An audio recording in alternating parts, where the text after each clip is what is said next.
Joining us now to analyze today's headlines is Robert Jensen. He's an author and a professor of journalism at the University of Texas at Austin. Hi, Bob. Hello, Sonali.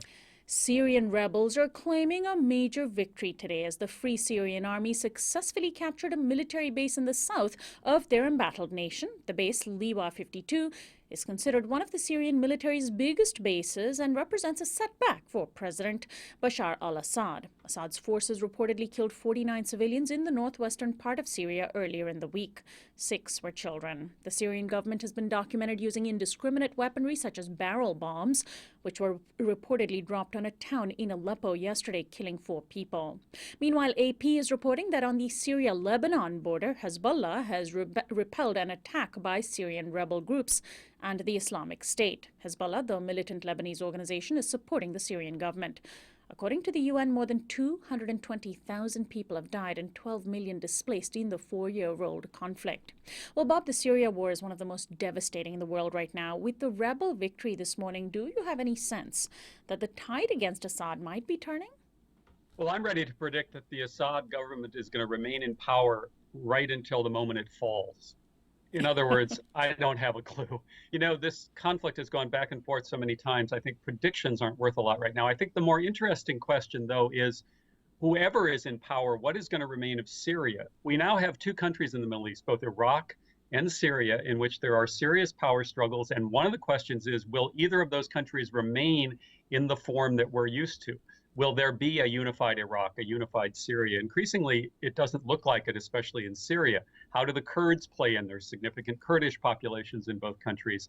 How does that connect to Turkey? There are so many moving parts in this region right now that I think prediction is folly.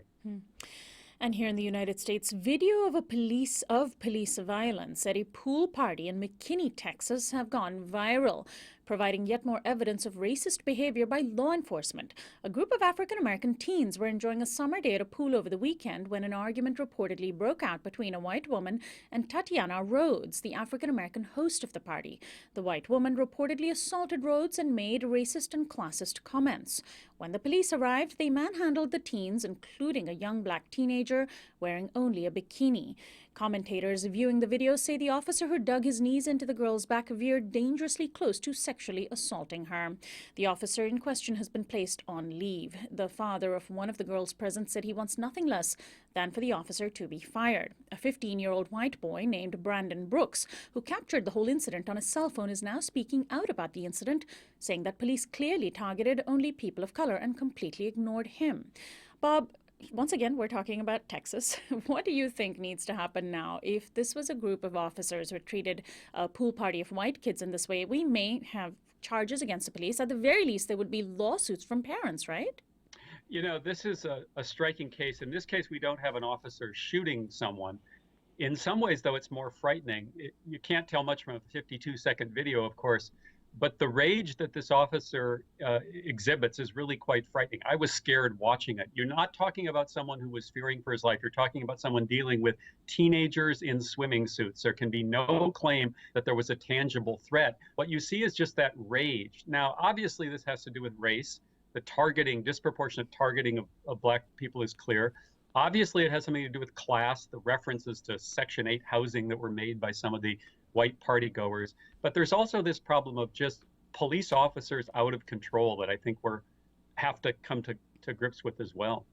And we will be covering this incident in greater detail later this week.